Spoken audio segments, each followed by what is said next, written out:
અરવલ્લીની ગિરિમાળાઓમાં આવેલો દાંતા તાલુકો એક અંતરિયાળી વિસ્તાર હોવાના સાથે સાથે આદિવાસી બહુસંખ્યક ધરાવતો વિસ્તાર છે. દાંતા તાલુકામાં સુપ્રસિદ્ધ યાત્રાધામ અંબાજીનું વિશ્વવિખ્યાત મંદિર આવેલું છે, તો સાથે સાથે દાંતા તાલુકામાં અનેકો પૌરાણિક મંદિરો પણ આવેલા છે. દાંતાથી 10 કિલોમીટરના અંતરાલે આવેલું છે ચોરી ગામ, જ્યાં એક પૌરાણિક શિવ મંદિર આવેલું છે. ચોરી ગામના લોકો દ્વારા મંદિર દેવકાળથી સ્થાપિત કરેલું છે તેવું જણાવી રહ્યા છે. તાલુકામાં અનેક પૌરાણિક મંદિરો આવેલા છે, ત્યારે દાંતા જોડે આવેલું ચોરી ગામ, જ્યાં મહાદેવનું પૌરાણિક શિવ મંદિર છે, ત્યાં એક શિવલિંગ છે જેને મુખ્ય લાલચી લોકો દ્વારા ખંડિત કરવામાં આવ્યું છે. ગ્રામવાસીઓ અનુસાર ત્યાં અમુક અસામાજિક તત્વો દ્વારા ધનની લાલચમાં શિવ મંદિર અને શિવલિંગની આજુબાજુ ખોદકામ કરતા શિવલિંગ અને મંદિરને નુકસાન પહોંચાડ્યું છે, જેના લીધે શિવ મંદિર અને શિવલિંગ ખંડિત થયું છે. બુંબડિયા કાંતિભાઈ ભીખાભાઈ. શું આ મંદિરની કઈ પૌરાણિક કથા છે? શું કહેવામાં આવે?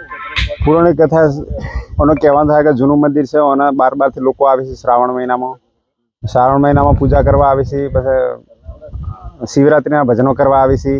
એટલે ભજનો કરવા આવે પણ આ બધું તોડફાડ કરી છે લોકો બહારના આવીને. કોઈક માલ હશે, જૂનું મંદિર છે એટલે કોઈક જૂનો ખજાનો હશે, એવી રીતે એ લાલચમાં મંદિર તોડફોડ કરી નાખી છે. શિવલિંગ તોડી નાખ્યું, જે ઉપર સાચું શિવલિંગ તો લઈ જા, આ તો બીજો પથ્થર મૂકેલો છે. અમે તો કેટલા સમય ત્યાં શિવલિંગ મંદિર જાય?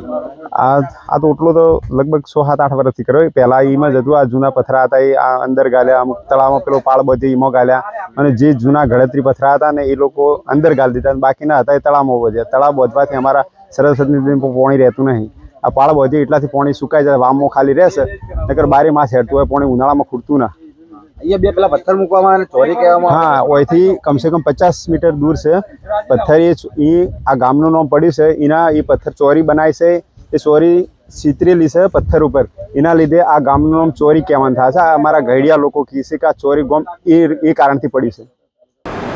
દાંતાના અંતરાલય વિસ્તારમાં આવેલું ચોરી ગામ, જ્યાં પૌરાણિક શિવ મંદિર આવેલું છે. શિવ મંદિર લોક કહેવત અનુસાર દેવકાળથી અહીંયા બિરાજમાન છે. શિવ મંદિરમાં શિવલિંગની સાથે સાથે મંદિરના બાજુમાં વાવ પણ આવેલી છે.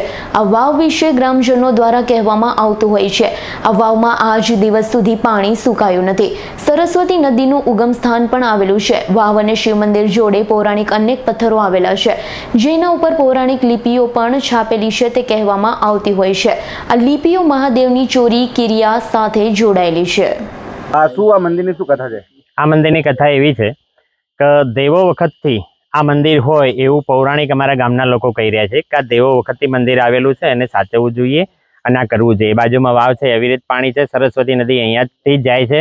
અહીંયા લોકો ધર્મ અને આસ્થાને સાથે જોડાયેલા હોય. વૈશાખ મહિનામાં આદિવાસી સમાજનો એક પ્રસંગ આવતો હોય, કોઈ ફૂલ તારવાના હાથે કે બધું જ પૂજાપાઠ કરવાનો હોય, તો એ લગભગ વૈશાખ મહિનામાં અહીં આવીને એ કરતા હોય છે. પરંતુ અત્યારે પાણીના અભાવના લીધે ચેકડેમ બાંધેલો છે, અત્યારે પાણી ઓછું થઈ ગયું, એટલે અહીંયા આવવાનું મહત્વની જગ્યાએ કોટેશ્વર જાય છે. પણ આ મંદિરનું ફરી નિર્માણ જો કરવામાં આવશે તો અહીંયા 100% લોકો ફરીથી જેમ પહેલા આવતા એ રીતે ચાલુ થશે. અહીંયા અવશેષો મળવાની વાત છે કે કેટલા પ્રમાણમાં અવશેષો મળ્યા છે? અવશેષો મળવાની વાત છે તો અહીંયા મૂર્તિઓ હતી, પુષ્કળ પ્રમાણમાં મળી. જે પથ્થરો અહીંયા અત્યારે તમે દેખી રહ્યા છો બધી જગ્યાએ, એ પથ્થરો પણ છે, એના ઉપર ચિત્રો દોરેલા છે, બધું લખેલું છે, જે લખવાનું હતું એ. પણ એ પથ્થરો અને જે મૂર્તિઓ હતું એ પણ મૂર્તિઓ અને પથ્થરો અહીંથી ચોરાઈ ગયેલ છે. આ મંદિરના શિવલિંગને ખંડિત કરવામાં આવેલું છે, એનું કારણ શું છે?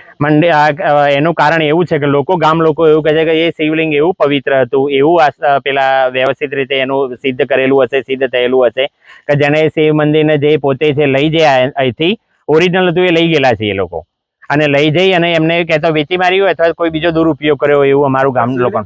કારણ શું?